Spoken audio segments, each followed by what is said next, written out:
Imagine spending your life buying a stand, building a home, and raising a family, only to be told one day that the land doesn't legally belong to you.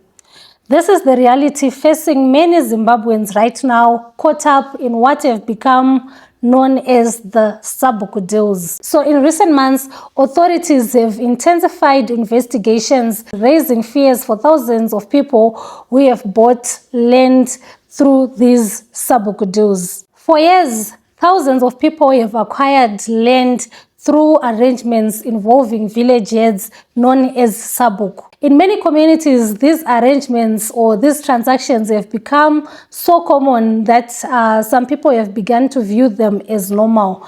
But now authorities are taking a closer look into these deals, and many questions are being asked. Some of the questions are, were these deals legal? Who is responsible, and what happens to those who bought land in good faith? Most importantly, what lessons can an ordinary Zimbabwean learn from this situation? So today, we are unpacking the Sabuku deals issue, why it matters to every current, future home owner or property owner in Zimbabwe. Hey guys, my name is Tarmak, and if you're watching me here for the first time, welcome. If you're a returning subscriber, you guys, you really matter to me. I really appreciate your support so much. Don't forget to like, comment, share, and subscribe on this channel.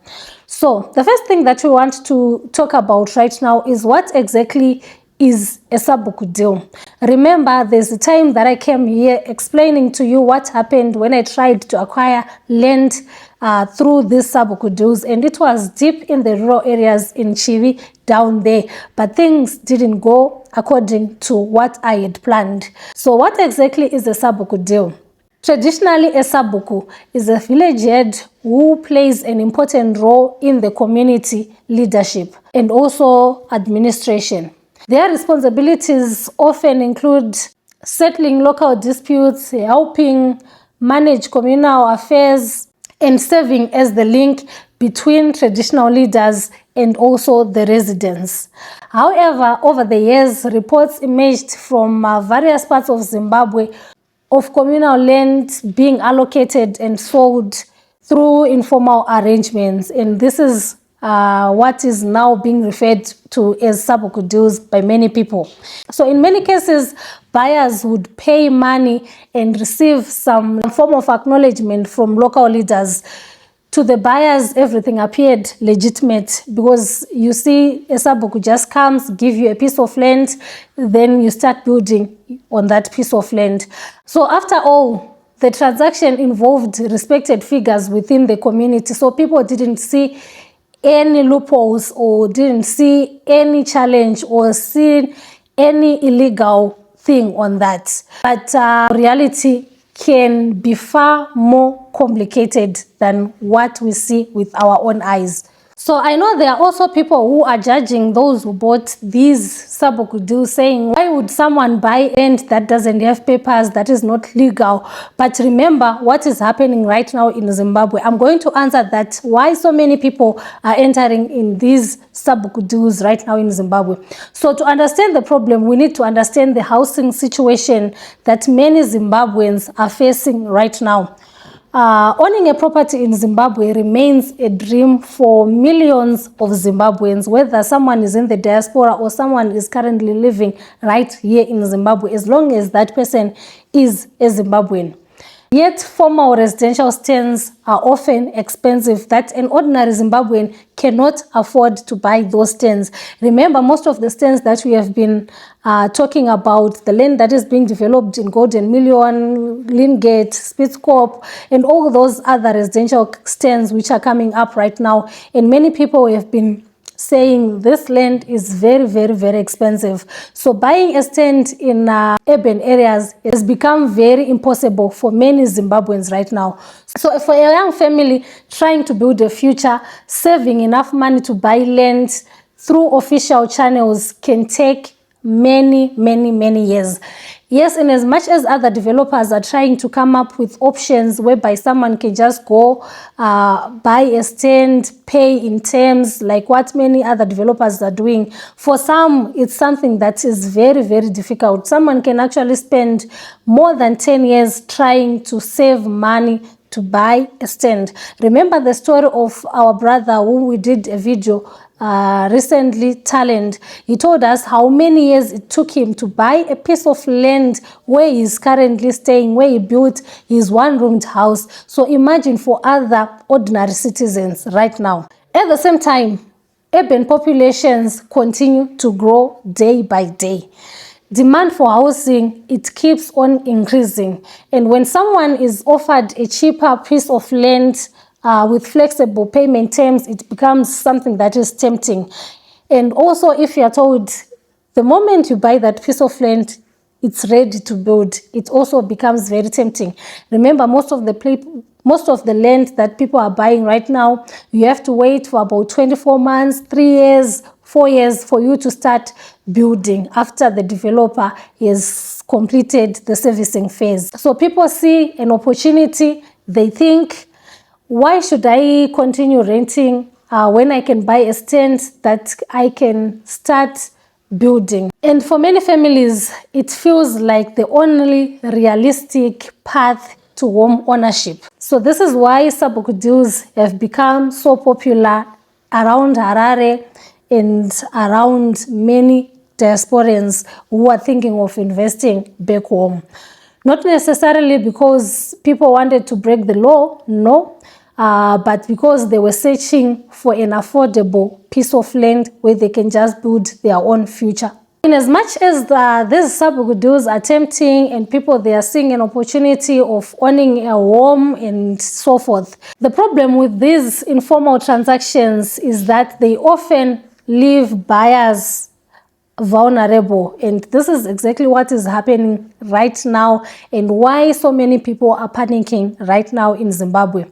A person may pay for land, they may build a house, then they may even live there for years. Talk of 10 years, some they've done these deals for more than 10 years, some for more than 20 years, and nothing has ever happened to them. So I'm just trying to outline some of the risks involved when you are doing these Sabuku deals.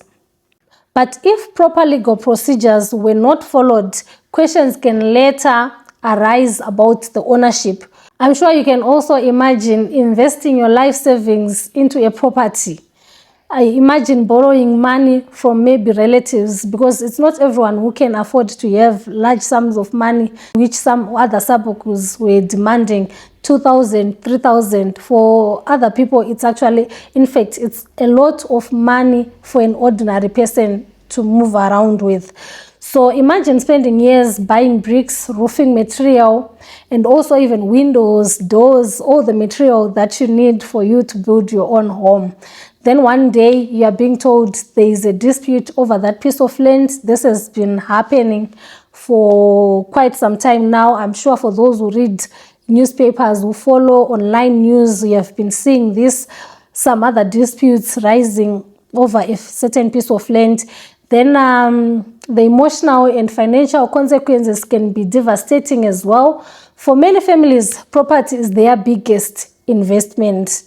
I think I'm actually one of those people who could see a property for me, it's a very big investment. So back to my story that I once shared with you guys, where we were given a piece of land by my father-in-law deep in Chivi down there.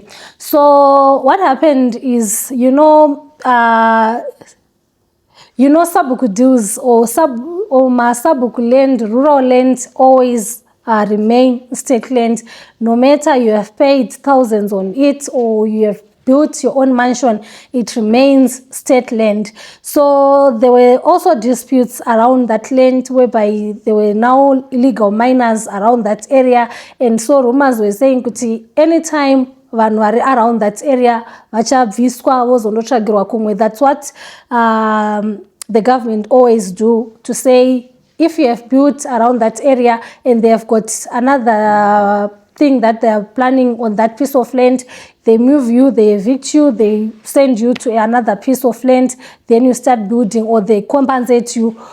And there were also rumors that the government wanted to construct a dam around that area, around Chasiatende area. So my father-in-law just said, please, please, please put all your plans on hold so that we see what happens. Then maybe you can start building later on. That's what made us to say, no, we are stopping all our plans on that raw land until we are sure of what's going to happen with us. So moving forward, there's also the human side of the story on these Sabuku deals. While discussions often focus on laws and regulations, there's also the human side, and many buyers are ordinary citizens. We are talking of teachers, we are talking of nurses, we are also talking of security guards, we are talking of cross-border traders, civil servants, all civil servants, small business owners, and these people who simply wanted a place to call home. And some, they are also relocating from other countries, South Africa, coming back to Zimbabwe. So people, they just want a place where they can call home and start planning for their future. So some people on these Sabuku deals, they may have acted without fully understanding the risks, and others have believed that everything was done or was being done correctly, or maybe this land is legal. If I build my own home, nothing can ever happen to me. This is what many people have been thinking on these issues. Many people have invested so much, and not only because they wanted to gain unfair advantage, but because they wanted stability for their families. Because I think owning a piece of land and building a home, it's actually a dream for every person, like what I mentioned previously. So this is why the issue generates strong emotions on so many people, and this is why you see many people, they're actually afraid, and they are fearing, what is it that is going to happen? Are we safe? What is the government going to do with us? Are they going to demolish our houses? But this is not just about land. It is about people's dreams. So I know there are people who are also asking these questions. Should we be worried? And if yes, who is going to be affected? Which areas are also going to be affected? So the level of risk depends on where the land is located, how it was acquired, and also whether the necessary approvals exist. So the first thing that you have to know on these Sabuku land, Sabuku deals, communal land, reserves, maruzeva, is that a communal land is a property owned by the state or held in trust for a nation, but occupied and used by a local authority under customary law. Individuals do not own communal land privately. Instead, they are granted hereditary rights to use, build, and farm on it. So while traditional leaders manage all the administration of that piece of land, that's why I'm sure not it's because we are allowed to inherit land iyoyo zvichingoenderana nokuti sekuru vangu ndo vanga varipo, sekuru vangu ndo vakuuyawo and stuff, but this land is not for sale. So in terms of ownership and administration, the state ownership in Zimbabwe, all communal land is ultimately vested in the president, who holds it in trust for the nation under the Communal Land Act, Chapter 20. So one thing that you have to know is communal land cannot be sold, cannot be bought. Money given to traditional leaders during the allocation process is legally considered a token of appreciation, not a purchase price. Because remember, there are also other people who don't have Misha. They are moving from other places, looking for other places where they can go and stay. So they are not supposed to give a Sabuku money saying, I'm buying for this piece of land. They are just supposed to give maybe a token of appreciation to say, thank you so much, Sabuku. But it's not like you are buying. And also, in most cases, it's not token of appreciation in monetary value. Some they offer maybe gifts in terms of mbudzi, mombe, depending with what the with the agreement or something.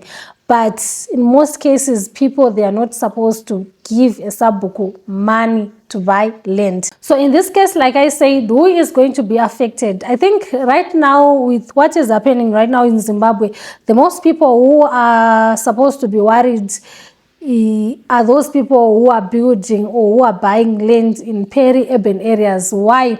Because areas on outskirts of cities such as parts of Harare, Chitungwiza, Ruwa, Norton, and other rapidly growing settlements have historically experienced land disputes because of urban expansion and increase in land value.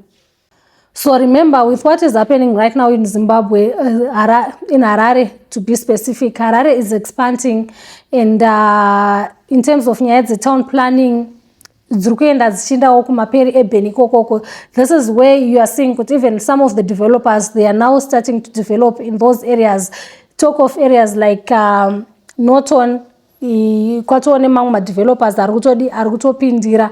Kune areas angagara chitori maruzeva aitomboitwa masabuku dues in those places, but now the council yakutopindira, and so as some other developers.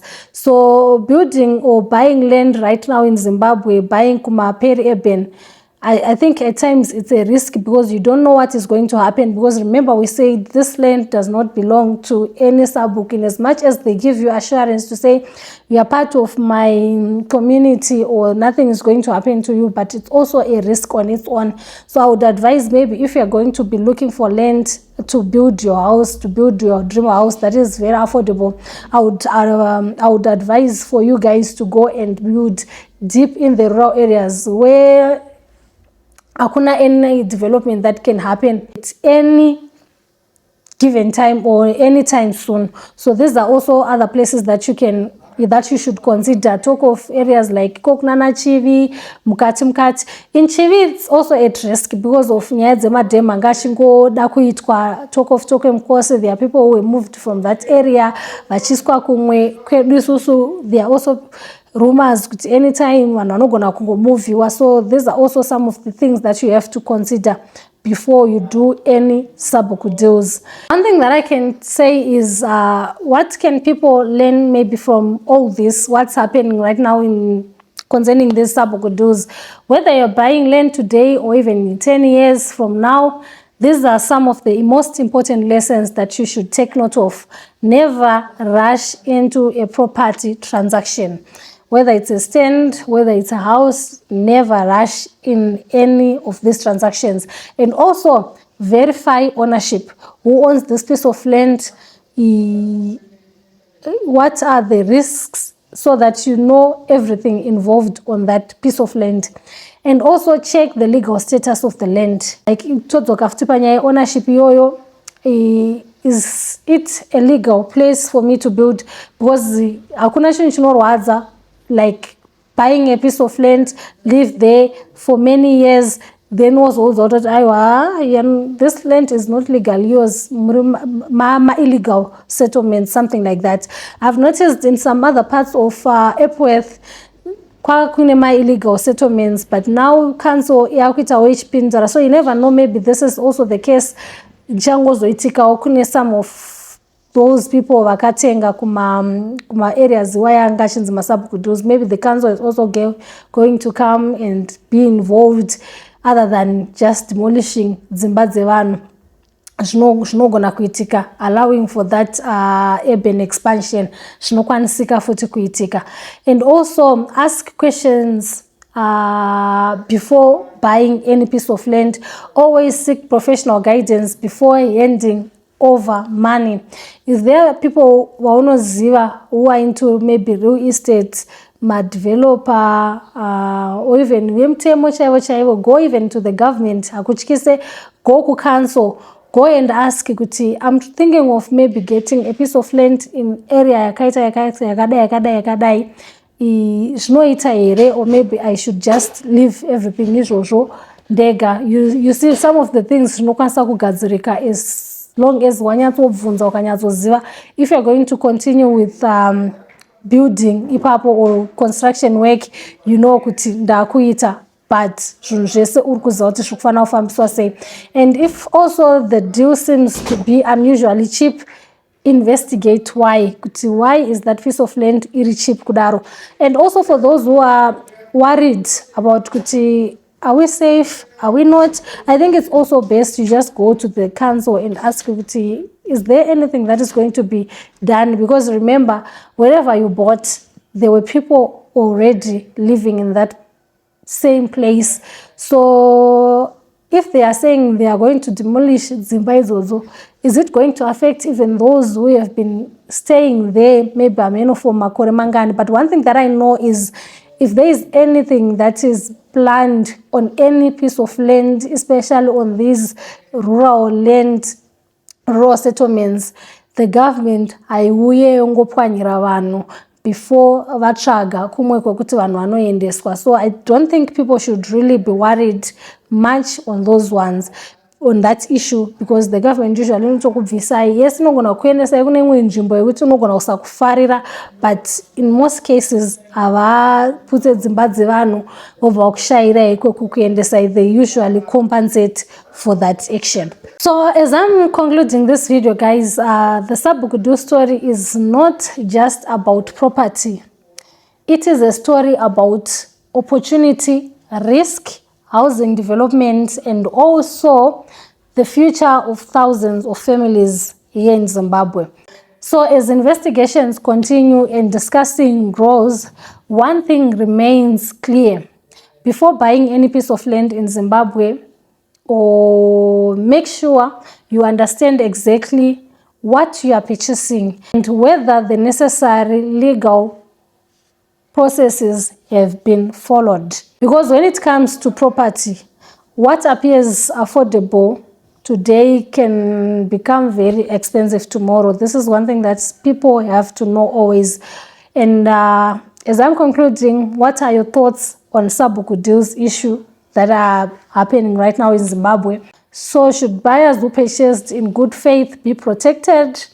And should the law be enforced regardless of the circumstances? Share your views in the comment section below. And if you found this discussion helpful, don't forget to subscribe to this channel, like, comment, and share the video. You guys are really special to me. I really appreciate you all for the support that you continue to give me. This is not to give anyone fear, but like I said, just do some verification so that you know exactly what is happening. Up until next time, cheers.